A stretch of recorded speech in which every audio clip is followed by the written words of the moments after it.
মেহেদী হাসানকে নৃশংসভাবে হত্যাকাণ্ডের সাথে জড়িত রনি, সুমন, ইমরান, আলামিন, রাব্বি ও রাজ্জাক সহ সকল সন্ত্রাসী, মাদক ব্যবসায়ী, খুন, চাঁদাবাজি, নারী নির্যাতন সহ সকল অপকর্মের সাথে জড়িতদের ফাঁসির দাবিতে মানববন্ধন অনুষ্ঠিত হয়েছে।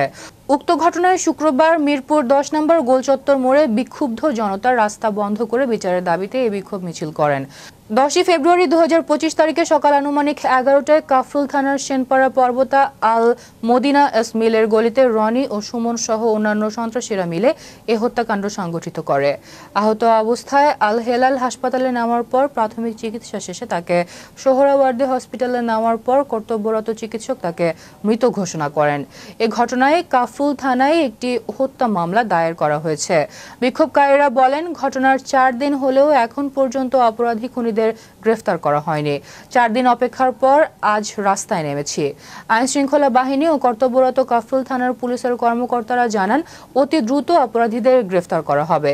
এ ব্যাপারে মডেল থানার ভারপ্রাপ্ত ওসি সাজ্জাদ হোসেন রুমন বলেন, অপরাধী যেই হোক আমরা দ্রুত সময়ের মধ্যেই তাদের গ্রেফতার করতে সক্ষম হব। এদেরকে ঠিক করে টাকা পয়সা দিয়ে বলে যে আমরা তোমাদেরকে টাকা পয়সা দিই পারি, আমরা তোমাদের সরাসরি খারাপ আছে না, হ্যাঁ, যাও এখন 5-6 মিলে যাও, যাই বিষয় দিলে